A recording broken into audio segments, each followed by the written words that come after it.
বিসমিল্লাহির রহমানির রহিম। আসসালামু আলাইকুম ওয়া রাহমাতুল্লাহি ওয়া বারাকাতুহু।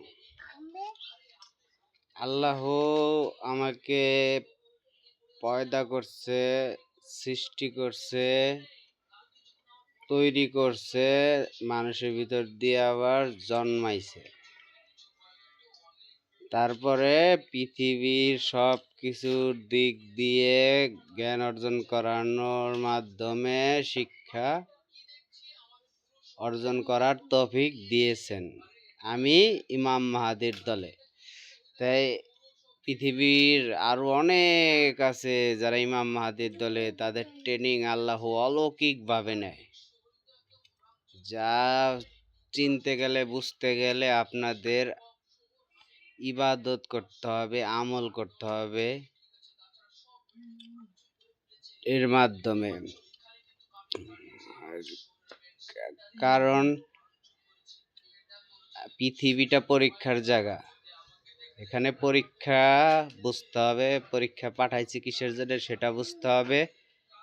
আর ইমাম মাহাদির দলে থাকতে হইলে পরিপূর্ণ পাক্কা ট্রেনিং এর জন্য আমলের মাধ্যমেই পরিপূর্ণ ট্রেনিং, আর্মি ট্রেনিং আর কি, এইসব ট্রেনিং আর কি। আমার যে পৃথিবীতে কত রকম ট্রেনিং নিছে তা যদি জানতেন তাহলে শুনলে আপনারা মানে অনেকে ভয়ই পাইব যে এত কষ্ট, এজন্য অনেক কিছু বলি না,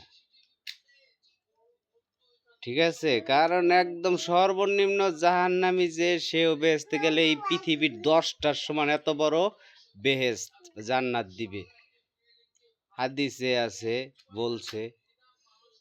হ্যাঁ, তাহলে চিন্তা করেন, একটা গ্রামের এক কোনায়ও একটা মানুষ বাসা ভাড়া, বা একটা জেলার এক কোনায় বাসা ভাড়া থাকে মানুষ।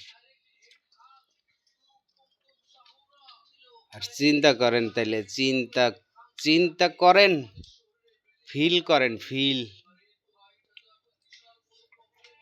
মস্তিষ্কই সব কিছু, এই মস্তিষ্ক, এর জন্য এইসব কঠিন কই না আপনারা ভয় পাবেন নাকি, বা আপনাদের আপনি আমি আলাদা, বুঝছেন?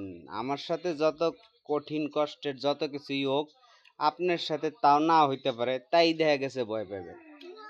এই জন্যে আমি অনেক কিছু সহজ করে দিতে পারি যদি আপনি ইমাম মাহাদির দলে থাকেন, ইমাম মাহাদির পক্ষে থাকেন। হ্যাঁ, আমি অনেক কিছু সহজ করে দিতে পারি, কারণ আমি ইমাম মাহাদির দলে। তারপরে উনি আসলে আমার ভুল ভ্রান্তি থাকলে উনি বলবে এটা রাইট না বা এটা ঠিক আছে, তখন ঠিক আছে, তখন তারটা মানলেন। আমি সহজ করে দিতে হলে আমারও তো কয়েকটা কথা শুনতে হবে, আমারও তো পক্ষে থাকতে হবে নাকি? যেমন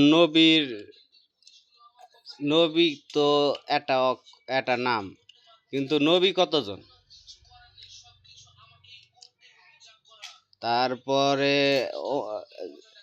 সুলাইমান আলাইহিস সালাম তো নবী ছিলেন, আবার মোহাম্মদ সাল্লাল্লাহু আলাইহি সাল্লাম নবী ছিলেন। তাহলে এরকম তারপরে ঈসা নবী ছিলেন, আবার এখন ঈসা আবার পৃথিবীতে আসবে, সেই ঈসা তাহলে আবার কি, সেই ঈসা আবার উম্মত, এরকম বুঝতে হবে তো নাকি? ঠিক আছে, তো এর জন্য বলতেছি, এখন যেহেতু আমার কথা শুনতেছেন, আমি ইমাম মাহাদির দল, ইমাম মাহাদির কথা শুনতেছেন না, তো আমার কথা যদি আপনারা বিশ্বাস করে নিতেই হবে, 100% বিশ্বাস করে নিতে হবে। নাহলে আমার কষ্টের বা আমার ট্রেনিং বা আমার শিক্ষার কথা শুই না ভয় পাইলে তাহলে চলবে না। তাহলে তো আপনার পৃথিবীতে আপনার জন্মই ঠিক নেই। আপনার জন্ম যারা দিয়েছে তারা তো দিয়েই গেছে, আপনার নিজেই তো ঠিক নেই। আপনাকে আপনারে চিনেন, 5 ওয়াক্ত নামাজের 1 ওয়াক্ত মিস দিয়েন না। নামাজের উপরেও আমল আছে, সেজদার উপরে আমি যে আমল করিস, হ্যাঁ, সে আমল করেন, তাহলে সহজ করে দেই। নামাজ তো তাও কঠিন, 5 ওয়াক্ত নামাজ তো তাও কঠিন, বিশ্বাস করেই নিতে হবে, প্রমাণ সব কিছু আছে আমার মাথায়। নামাজের উপরে হইলো আল্লাহু আল্লাহু করা। ওই তো লা ইলাহা ইল্লাল্লাহ হইলো আল্লাহ ছাড়া কোনো উপাস্য নাই।